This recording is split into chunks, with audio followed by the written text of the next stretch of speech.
비본래적인 삶과 본래적인 삶. 하이데거는 그에 지어서 존재와 시간에서 비본래적인 삶과 본래적인 삶에 대해 말한다. 본래적이란 말의 의미에 따라 비본래적인 것은 당연히 본래적이지 아닌 삶을 말할 것이다. 이른바 평균적인 일상의 삶으로 호기심, 잡담, 모함에 빠져있는 삶이다. 친구들이든 가족이든 대화는 대개 무엇에 대한 호기심, 그리고 잡담 수준의 수다와 아무런 결론이 없는 모호한 결말로 이어진다. 하이데거는 생활 세계에서 살아가는 사람들의 일상성을 이렇게 규정하고 있다. 하지만 이것은 하이데거가 평범한 사람들의 삶을 비난하거나 비하하기 위해서 한 말이 아니다. 세계 내 존재인 우리는 이런 평균적 삶에서 벗어날 수 없다는 것이 현실이기도 하다. 하지만 이것이 삶의 전부라면 철학이 존재할 이유도 없을 것이다. 그렇다면 본래적인 삶이란 무엇인가?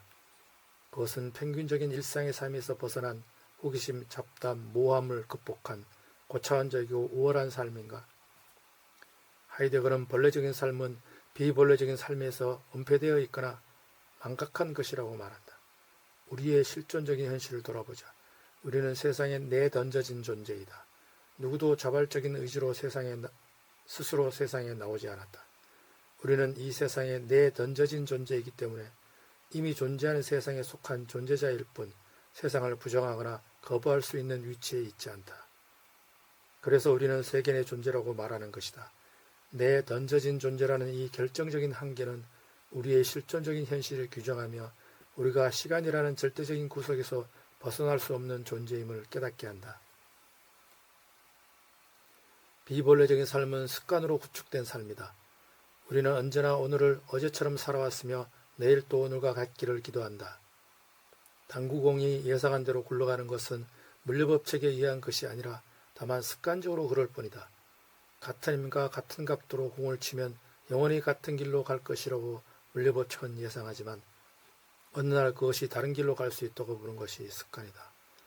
매일 같은 시간에 주인이 모이를 주면 그것이 법칙이라고 다은 생각하겠지만 어느 날 아침 주인은 모이 대신에 목을 비튼다. 그래서 귀납법은 오랜 경험에 의한 습관일 뿐 결코 자명한 법칙이 아니다. 바꿈은 어느 날이 중요하다. 정해지지 않은 결정할 수 없는 어느 날 죽음이 찾아온다. 하이데거는 인간의 가장 실존적인 현실은 그의 용어에 따르면 염려에 있다고 말한다. 독일어 조르기를 우리말로 옮긴 것인데 순 우리말로 하면 마음 씀이다. 영어로는 care이다. 하이데거의 이 발견은 위대하다. 우리는 평생 단 한순간의 해방도 없이 그 뭔가에 대한 마음씀으로 살다가 죽는다. 닭은 자신이 죽는 날을 알지 못한다. 물론 인간도 마찬가지지만 적어도 한 가지 닭과 다른 점은 자신이 죽는다는 사실을 알고 있다는 것이다.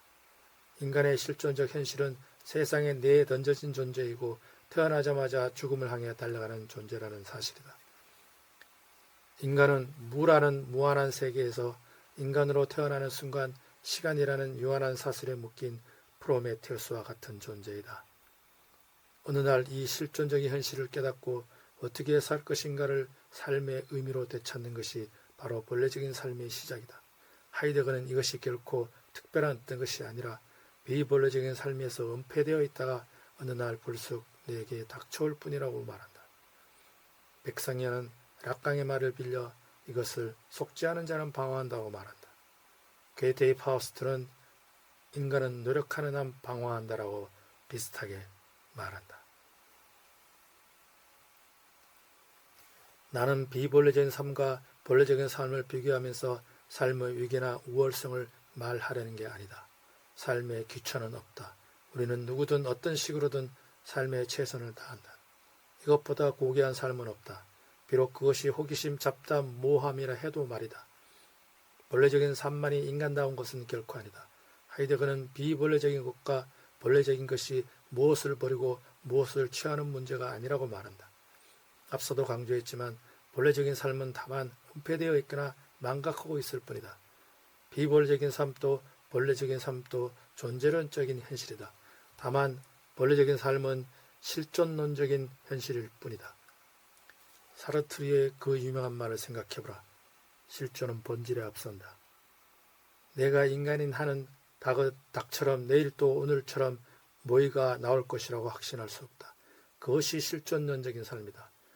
인터넷에 비본래적인 삶과 본래적인 삶을 검색해보면 자신을 망각하고 주어진 대로 사는 삶을 비본래적이라 하고 그런 사실을 깨닫고 진정으로 자신이 주인이 되는 것이 본래적인 삶이라고 쓰인 글이 많다.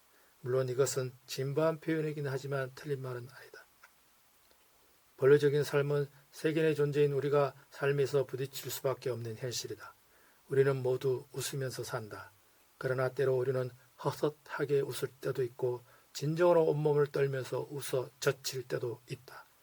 그것이 비본래적인 삶과 본래적인 삶의 차이이다.